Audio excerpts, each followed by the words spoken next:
I'm going to try to keep this brief because I would rather that you spend the lion's share of your time um, on the readings, which are not extensive, but they are important, and the videos that I've provided.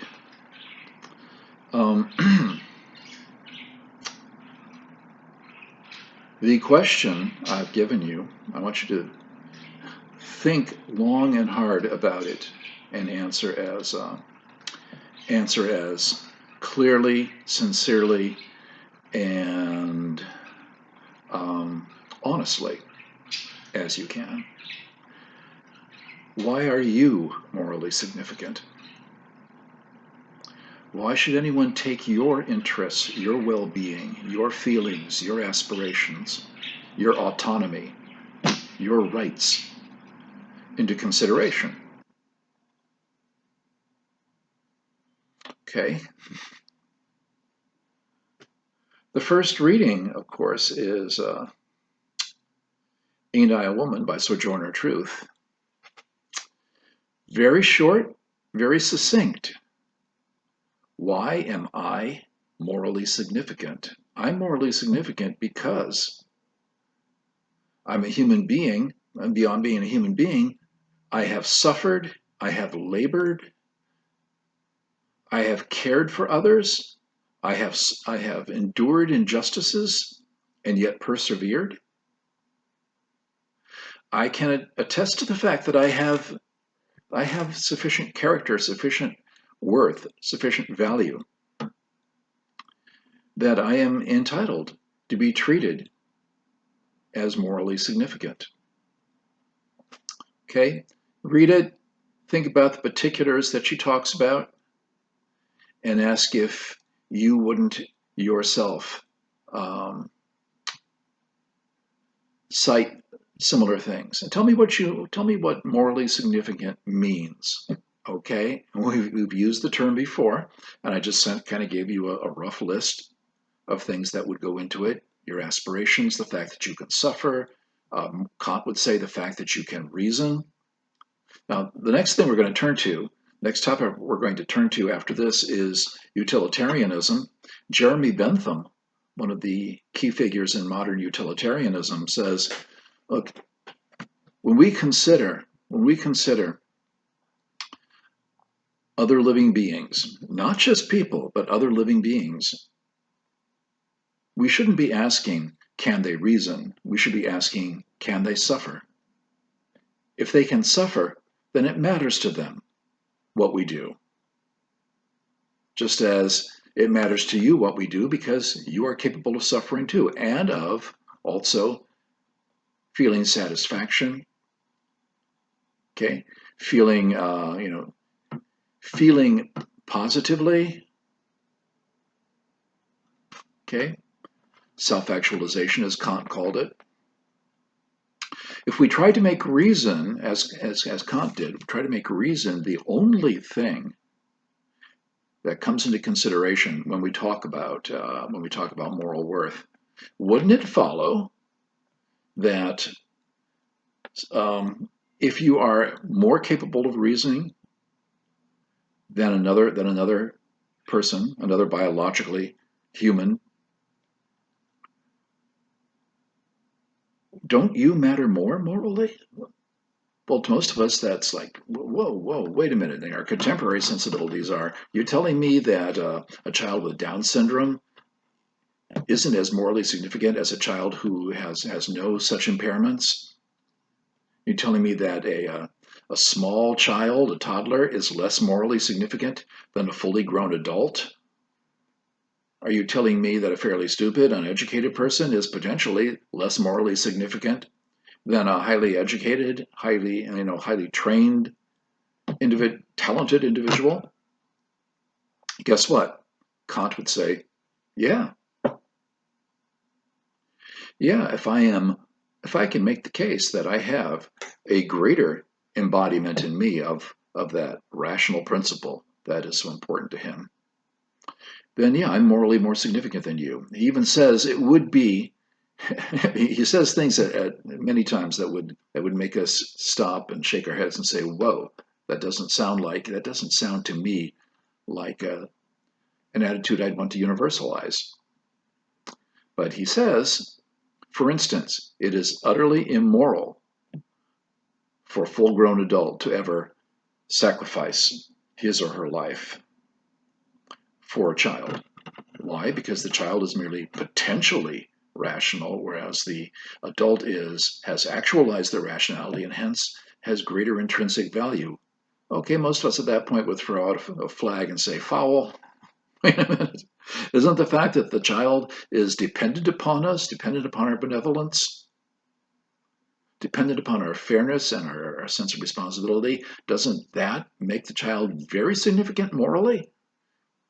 Because of the relationship between the child and the adult? No. Okay, perhaps we'll part ways then, Mr. Kant. Now, I have to tell you, I would now tell you this because you would never have listened to another word Kant had said if I had said this straight up. But a Saudi Arabian scholar once pointed out to me a passage in Kant where Kant says, "Is not the black man's very color an argument against him?"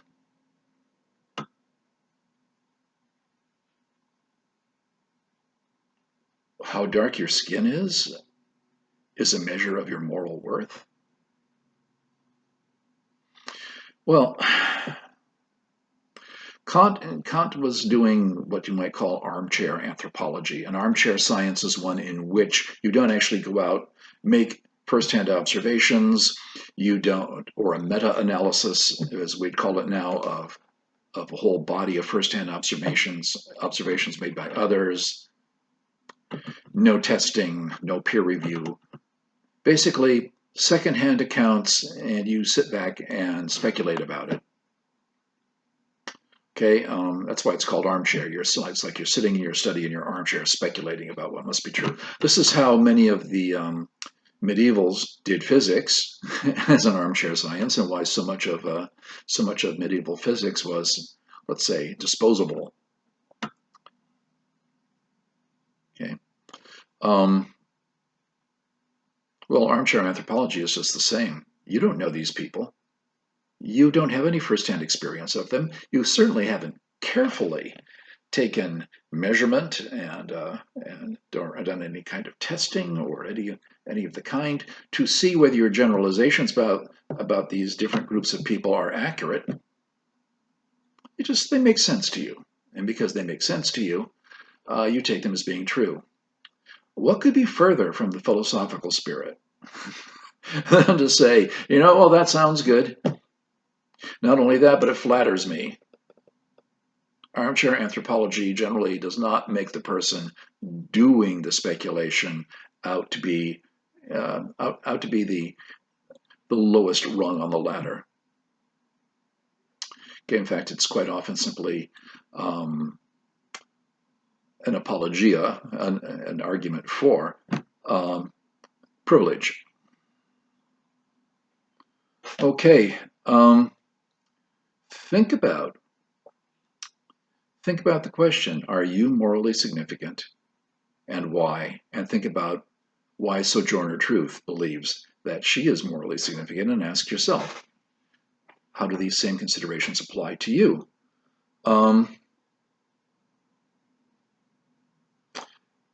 People often look down on India, in the West at least on India, for their caste system. You have these very minute distinctions between different social classes and all kinds of privilege assigned to some, penalties assigned to others. And of course, you have an ideology backing it up saying, well, it's deserved, though, because these people are superior and those are not, and these are inferior. And we have a whole minutely defined table of, from you're barely a person to you are almost a god. Really? Well, I've several times seen a pamphlet that was at one time distributed by Catholic churches when they were doing, particularly for the whatever they call the courses where they're teaching young children how to be a Catholic, essentially. I knew someone who taught classes of that kind once, and he used to mischievously refer to himself as a catalytic converter. Um, well, the pamphlet said, who does God love? Well, God loves plants. They're part of his creation. He loves animals more than he loves plants. He loves unbaptized babies more than he loves non-human animals. But he loves baptized babies more than he loves the unbaptized babies. Okay, again, people who circulate that pamphlet today are usually saying, look at that. A baptized baby is well, God loves a baptized baby more than an unbaptized baby. How much suffering can be inflicted on account of believing that if you didn't have the appropriate ritual, that God doesn't love you as much as God loves me because I had the right ritual. And that's not an unusual kind of belief looking at the world. It's far too commonplace. But okay, Indian caste system. Well, what about the United States? Blue collar versus white collar. What about the hierarchy within a corporation? The hierarchy within a school? What about, do you consider celebrities, entertainers, if they're just entertainers, to be somehow a superior kind of being? So Aristotle points out if I say a man is a good thief, I don't mean he's a good man. I mean he's good at doing something. Likewise, if somebody is a good athlete, it means they're good at doing something. We'd like to attribute to them all these noble characteristics that we would normally attribute only to mythical Greek heroes. But unfortunately, mass media has taught us uh, very few of them do anything close to living up to that ideal. Yet we still continue to worship them. And that might just be because, particularly in American culture, it's looked upon as being somehow, the goal of life is to be rich and famous. Okay, for a lot of people know about you and you have a lot of money, rather than the goal of life is to be happy. And someone like Socrates would have said, to have enough material wealth to sustain a good life, sure. But what comprises the good life? That's going to depend upon your character. And a person with a better character can actually be happier with less ownership. There's a similar doctrine in Hinduism that talks about how we attempt to acquire a self. One of the lowest ways of trying to acquire a self is just by getting stuff. Who am I? Look what I own. That's who I am. And when it turns out that that's kind of an end game, then you say, okay, then it's what I can do. It's my power. I'm powerful. Look at, am I not important? That means I'm somebody, right? So as Richard Gere, the actor, once put it, he who dies with the most toys still dies. So that's a problem. Really, what is success? What makes you happy? What makes you successful? I love the story that I have every reason to believe is accurate. A reporter went to see a concert by a Japanese band that was extremely popular, still are extremely popular, called Baby Metal. Okay, and they were fairly new at the time. It's like they're teenage girls, right? And a heavy metal band, right? They're teenage girls. And the reporter was there to report on the concert, and he said, and he marveled that 50,000 people, capacity crowd, were just hanging on every note that this girl was singing. And then half an hour after the show was over, he happened to see her. There she was, just sitting in the lobby of a hotel playing a video game. And he walked over to her and said, there were, a short time ago, there were all these people just chanting your name and hanging on everything that came out of your mouth and just like worshiping and adoring you. And yet here you are, just playing a video game like an ordinary teenager. And he said she actually seemed puzzled, genuinely puzzled. And she said, well, I am an ordinary teenager. Okay. It's a little bit a far cry from, say, certain American stars who literally saying that they are Jesus or they're the biggest thing since Jesus Christ or whatever, or I am thinking entitled I ought to be able to run the world because I am so special. Okay, humility. Wow. Humility might actually make you happier rather than being a vehicle to being, to achieving what makes you happy. Humility might be one of those achievements that actually makes you happy. So, the person who believes himself or herself to be morally significant beyond that of other people generally is lacking in humility. Basically, this is hubris. I'm overestimating myself. I'm better than you are. Really? Why? Well, it usually turns out to be something like social status, race, economic status, nationality, religion, whatever. I belong to some social group that is in a position of privilege, so I'm better than you. A topic in environmental ethics very often discussed is environmental racism. If I have to dump toxic waste somewhere, I'm not going to dump it in a middle class neighborhood, if there is any middle class left at this point, or I'm certainly not going to put it in an affluent neighborhood. I'm going to dump it in the poor neighborhood. Why? Well, because one, those people can't really do anything about it, and two, they don't matter. Okay? Imagine putting people in positions of power who think you don't matter because you're not like them. You're not as rich as they are. You're not as famous as they are. In a book published in the 1990s called CEOs and Sociopaths, the author, who was a psychiatrist, said, actually, we seek in our corporate leaders exactly the same kinds of characteristics that define sociopathy.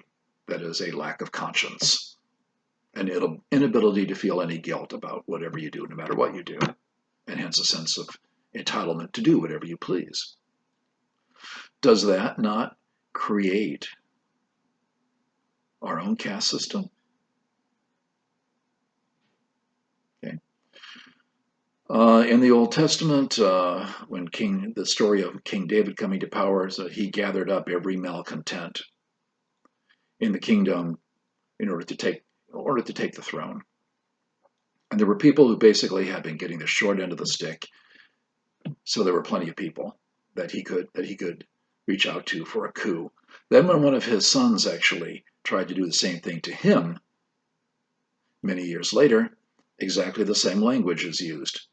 The son went out and gathered up every malcontent, everyone who had gotten the short end of the stick. These were all people who were dissatisfied and felt like, the social contract basically had written them out of the scenario, written them out of the rewards, while not writing them out of the responsibilities or not writing them out of bearing the burden. Okay. In the 1930s, most historians would agree Adolf Hitler realized that there were many people in Germany who felt that they had been treated miserably, who had very serious economic worries. And he also was savvy enough to take that and tie it to centuries of racism, centuries of scapegoats, and say, you know why you're suffering? It's these people who are doing it to you. Not pointing to the people who are actually causing it, but pointing to the people who it was okay to hate, to regard as morally insignificant, to feel superior to. Say, okay, round up your typical scapegoats, that's who we're going to blame for every problem you have right now, even if they had nothing to do with it. Okay? Many people see our current political situation as being very similar to that. And this is not, I'm gonna offend people no matter what I say now, but I'm going to say it anyway. This is not just the property of the right or the left. Both sides of the political spectrum have their scapegoats and will blame every conceivable problem on their favorite scapegoats. It turns out that to all forms of political extremism, there's somebody who is, by definition, evil and therefore not morally significant. What I do to you doesn't matter because you're evil.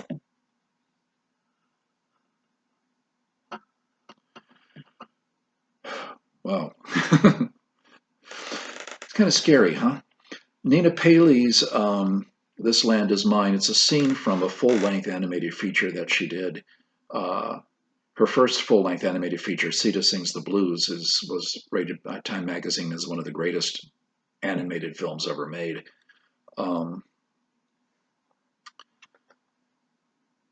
Essentially, this is about, it's in 3 minutes and 33 seconds, the history of everybody who was fighting over Palestine and believing they have a divine right to take Palestine because God's on my side.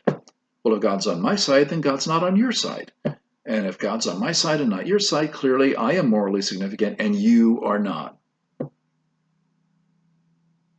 God loves you even less than unbaptized babies.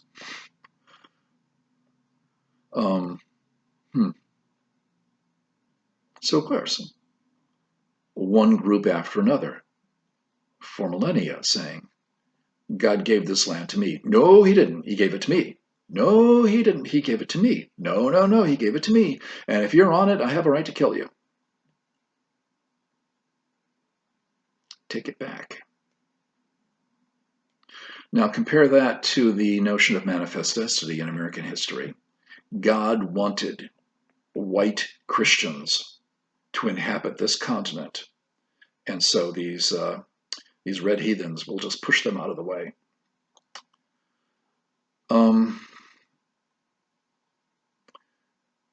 If you look at the literature that accompanied the Great Western Expansion, particularly into California,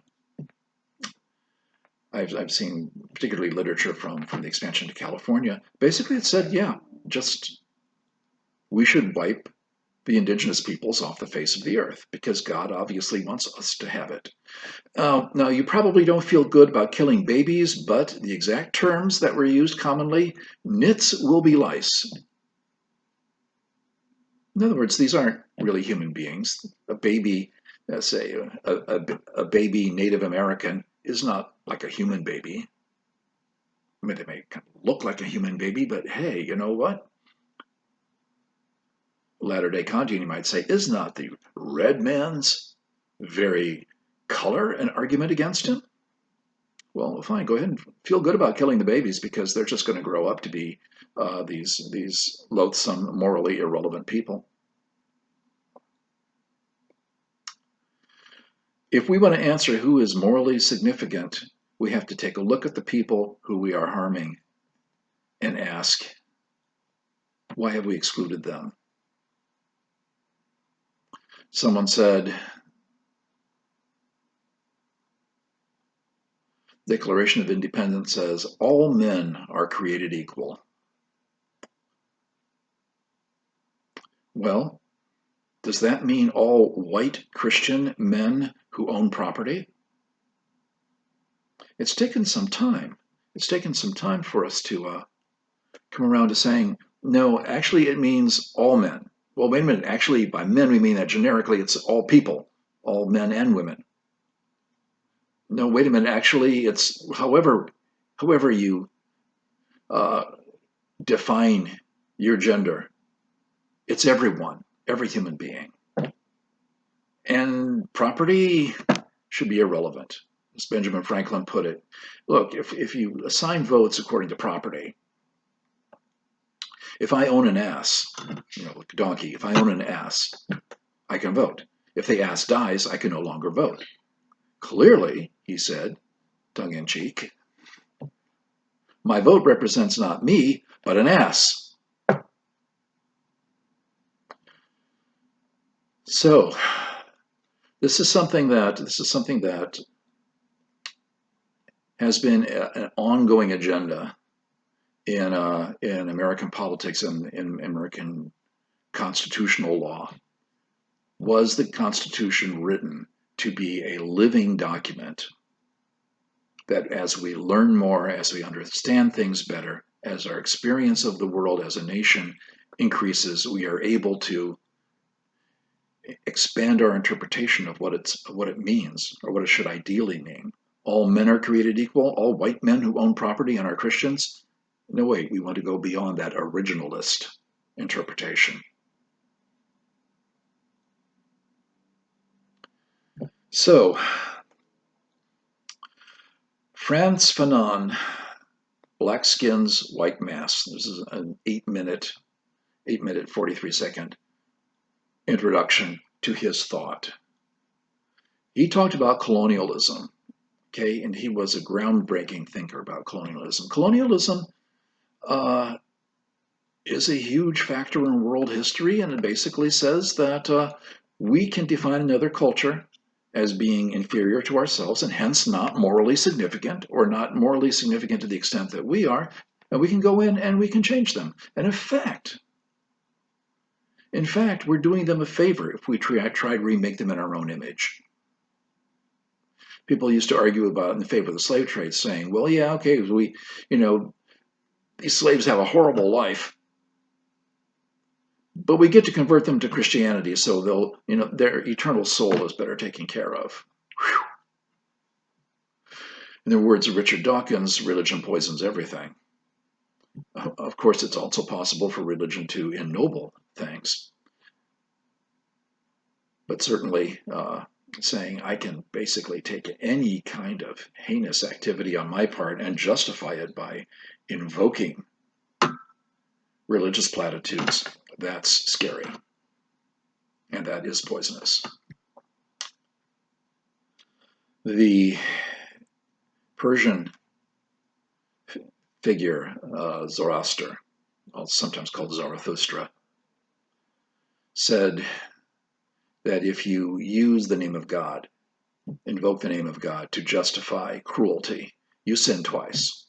Once for the cruelty, and once for the blasphemy of invoking God's name to justify such a thing.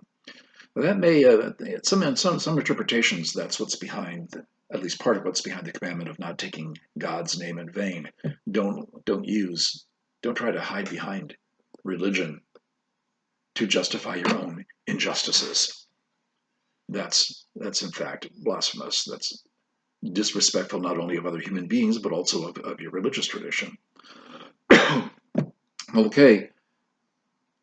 Bertrand Russell once wrote, the 20th century philosopher and mathematician and social reformer, once wrote, we see these non-Christian nations living their lives, sustaining themselves in a manner they're accustomed to. And we say, oh, those poor people, they're not anything like us. And worst of all, they're not Christians. So we send missionaries to tell them that they have to give up their ways and they have to be more like us. And in fact, they have to adopt the religion of the, say, England at the time he was writing. No, of course, they toss the missionaries out because the missionaries are annoying. So now we're morally indignant and we say they tossed out the missionaries? We need to send the army. So we send the missionaries back with the army. And well, as long as the army's there anyway, we might as well help ourselves to the natural resources. Well, gee, does that sound a bit disingenuous? Jean-Paul Sartre would call that bad faith. It's basically you are lying to justify, lying to yourself, perhaps, to justify behavior that you ought not to embrace. You're in a moral muddle, and you try to cover it over like with wallpaper, using things that you know not to be true, using insincerity. Well, colonialism, of course, is based on the notion that you are if you are not of my culture, I'm doing you a favor by stealing your cultural identity from you and remaking you in my own image. But, you know what? Even if I remake you in my own image, you are still inferior to me because I'm the real deal and you never will be.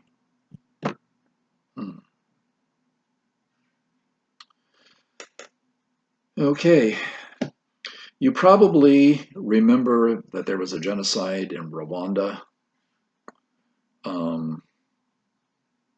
Two ethnic groups, one trying to wipe out the other. Horrible situation. Finally, a foreign military power intervened. A friend of mine who is a sociologist and specializes in genocide studies said this is just the tragic story of history.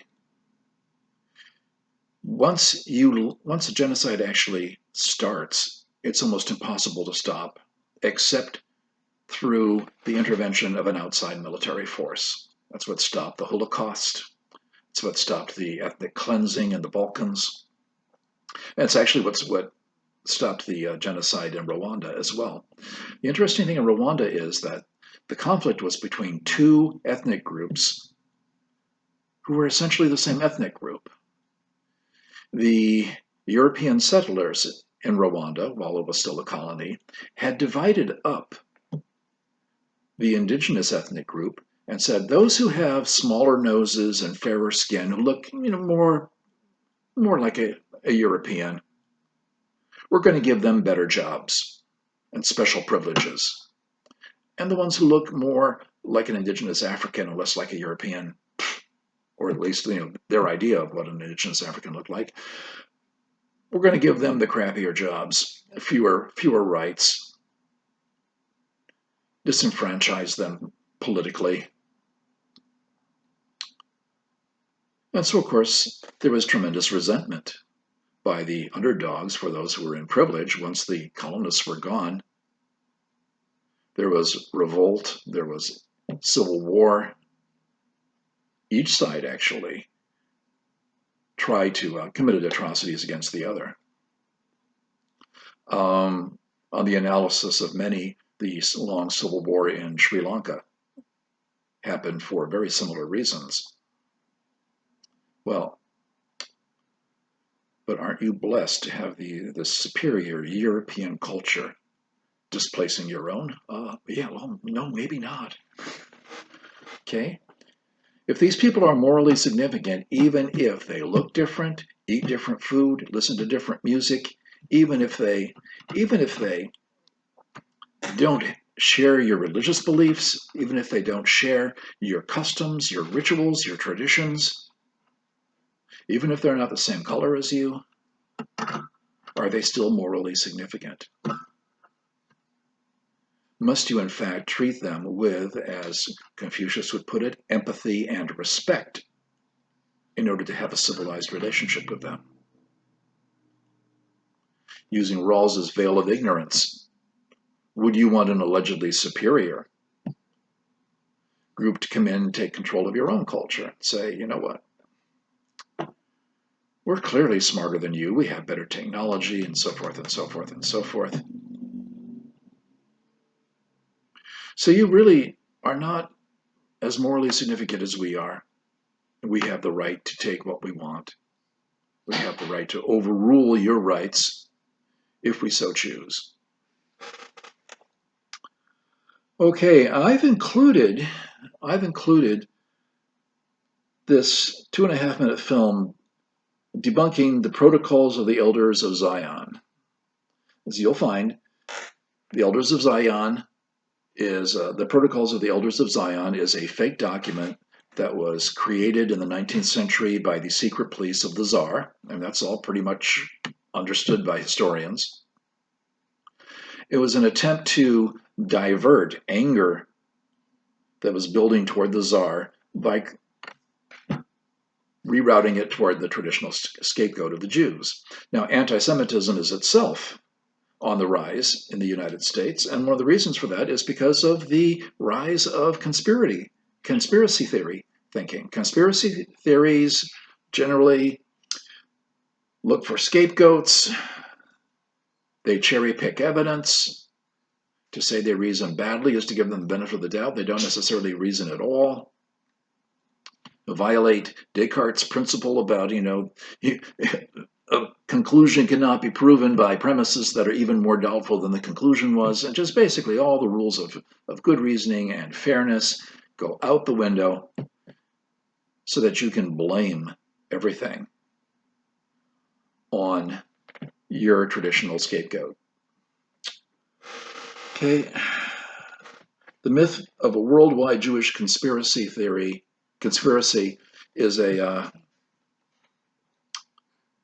is so widely held. Okay, you'll find state-supported television in various Middle Eastern countries proclaiming the protocols of Zion are a real thing.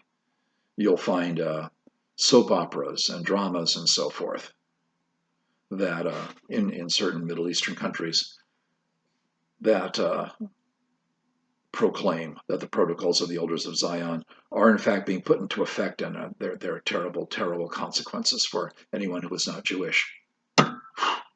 Talk about flipping it. Taking the suffering that of the Holocaust and turning it around to say that when a Jew achieves anything at all, it's only because of this vast worldwide conspiracy.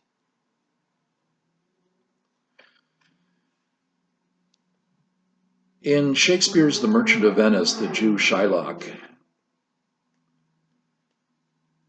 pleads for his humanity